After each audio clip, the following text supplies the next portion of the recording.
नमस्कार मित्रों, आज आपको मैं कविताओं के माध्यम से कुछ एक अलग माहौल में लिए चलता हूँ। ये बहुत ज़रूरी है। कई बार सिर्फ सियासी चर्चा या साहित्य की जो बहस है उसमें उलझने की बजाय आप उन एहसास को, उन स्पंदनों को, उन सेंसिटिविटीज़ को, संवेदनशील बातों को पकड़िए जो आपके जहन पे बहुत ज़्यादा हावी हो रही हैं, और आप महसूस कीजिए कि उन लम्हों को, तनाव भरे लम्हों को कोई भी व्यक्ति, ख़ासकर जो शायरी में लगा हुआ है, जो कविताओं में लगा हुआ है, जो सृजनशील या क्रिएटिव एक्टिविटी में लगा हुआ है, वो कैसे महसूस करता है, इसका एक एहसास देती हुई एक नज़्म मैं आपके साथ बांटता हूँ।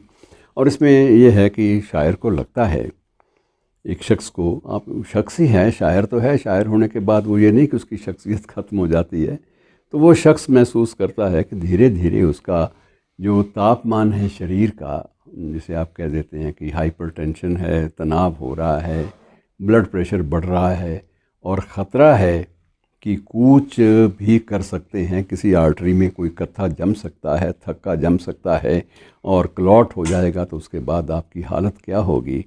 इससे पहले वो अपने आप को शायरी के माध्यम से बहुत सारी बातें याद कराता है। नज़्म का नाम है मर्ग पेच, और ये नसीर अहमद नासिर साहब हैं, पाकिस्तान के शायर, उनकी लिखी हुई है मर्ग पेच। आप इसे हिंदी में कह सकते हैं कि मौत से पहले, या मृत्यु बोध भी इसे आप कह सकते हैं। तो नज़्म के कुछ पंक्तियाँ इस प्रकार हैं, मैं ज़्यादा उसमें अर्थ नहीं बता पाऊँगा आपको बीच बीच में, लेकिन जहाँ मुश्किल बात आएगी मैं आपसे साझा कर लूँगा कि मुझको अपनी मौत की खुशबू ने पागल कर दिया है, कि मुझको अपनी मौत की खुशबू ने पागल कर दिया है। दौड़ता फिरता हूँ, सारे काम निपटाने की जल्दी है, कि दौड़ता फिरता हूँ, सारे काम निपटाने की जल्दी है।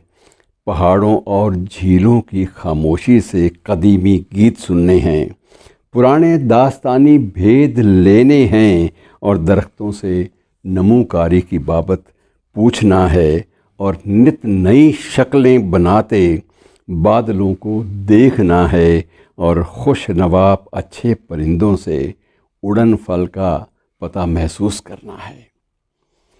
खुशनवा उड़ते परिंदों से उड़न फल का पता मालूम करना है, अरूसी बेल के फूलों को छूना है, अरूसी बेल के फूलों को छूना है। दरो दीवार से बातें भी करनी हैं, दरो दीवार से बातें भी करनी हैं। अभी कितने मुलाक़ी मुंतज़िर हैं, एक लंबी लिस्ट है आँखों में, बस आँखों में नादीदा नज़ारों की। लेकिन इसी बीच में होता क्या है कि फशारे खून बढ़ता जा रहा है, फशारे खून बढ़ता जा रहा है। अब किसी लम्हे रगें फटने का ख़तरा है, मगर मसरूफ़ हूँ, सब काम निपटाने की जल्दी है। और जज़ीरे और साहिल भी कई करनच से मुझको याद करते हैं। मछेरे गीत गाते बस्तियों को लौटते मुझको बहुत ही हॉन्ट करते हैं, कि मछेरे गीत गाते बस्तियों को लौटते मुझको बहुत ही हॉन्ट करते हैं। किसी दिन जाऊंगा मिलने ख़ज़ानों को उगलने के लिए। बेताब हैं रकबे तिलस्मी सरज़मीनों के, और सफ़र के रास्ते मालूम हैं। नक्शे पुराने काठ के संदूक में महफूज हैं सब। देवबानी भी समझता हूँ, मगर मसरूफ़ हूँ। बच्चों के कितने काम बाकी हैं, किताबें, कापियाँ, स्कूल के कपड़े, नए बस्ते, खिलौने, बैट, रैकेट, और ख़रीदूँगा तो खुश होंगे, और बहुत सी अनकही चीज़ें ख़रीदूँगा तो खुश होंगे, मगर मसरूफ़ हूँ, सब काम निपटाने की जल्दी है। और रगों में खून की रफ्तार बढ़ती जा रही है। ज़िंदगी का एक जुनून मर्ग अत्तारी है मगर मसरूफ़ हूँ, सरपट लिखे जाता हूँ नज़्में, मुझको अपनी मौत की खुशबू ने पागल कर दिया है।